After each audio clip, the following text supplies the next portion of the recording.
The Word of God is alive and powerful, sharper than any two-edged sword, piercing even to the dividing asunder of the soul and the spirit and of the joints and the marrow, and is a critic of the thoughts and intents of the heart.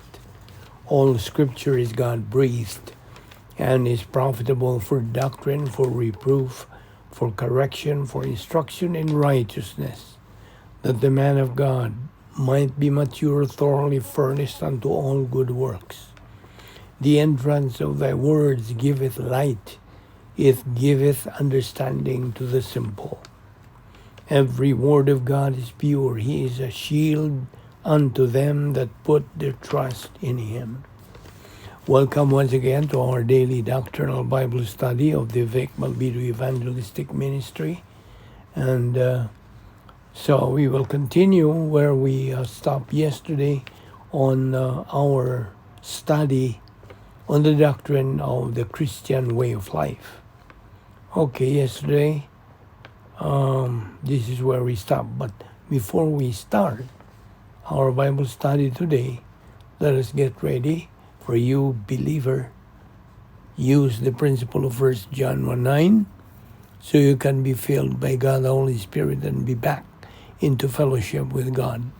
And so you are ready to take in the Word of God. But for you, unbeliever, it is faith alone, in Christ alone. Acts 16:31 says, believe on the Lord Jesus Christ, and thou shalt be saved. Okay. Now, yesterday we took up the principle that happens with God. Okay? Now, what is the principle then? That when there is some kind of prosperity in our life, we have the tendency to forget the source of that prosperity. So it's always the same principle. This source is always God. You see, if you are asked, where did your prosperity come from? The answer is from God. You see? Now, here, let us concentrate well. Let's talk about the Holy Spirit, okay? Question: when does the Holy Spirit indwell us? When? When does God, the Holy Spirit, indwell or get inside of us? The answer is at salvation, okay? What about our old sin nature? When does it get inside of us? Or when is it imputed to us? When? The answer, at birth. Okay? Now, if this is a basketball game, like the Lakers versus the Warriors, or against any other team, who is leading by half shot? Who is leading by half shot in our life? So, is it the old sin nature or the Holy Spirit? Who do you think is leading? Answer me. Well, naturally, it is the old sin nature who is leading by half shot. Do you know why?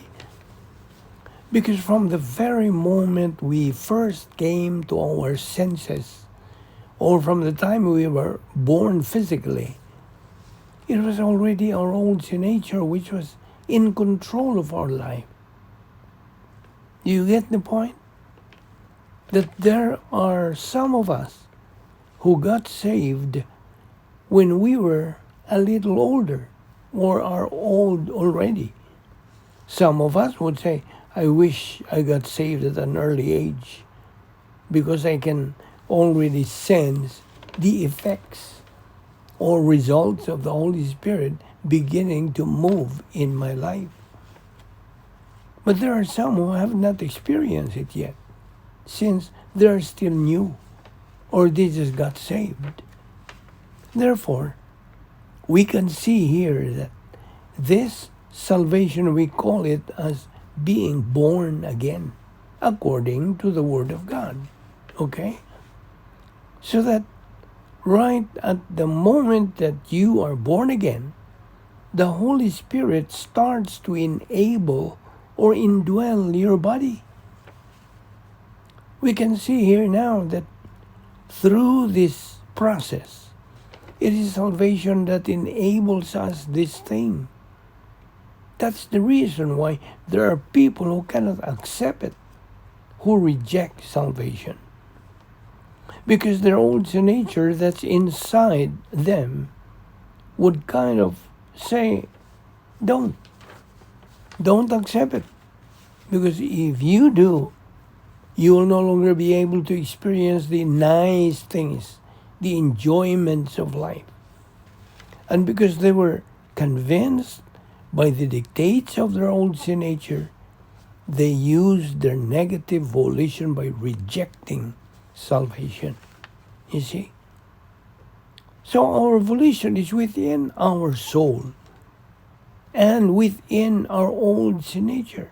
Okay?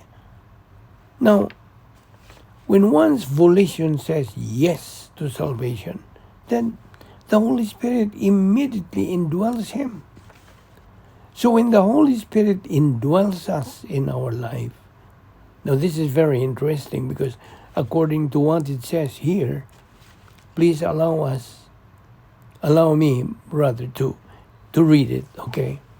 After we have received Christ as our Lord and Savior, after we have received the Holy Spirit, Romans 8:12 says, we therefore have an obligation, but it is not to the sinful nature to live according to it.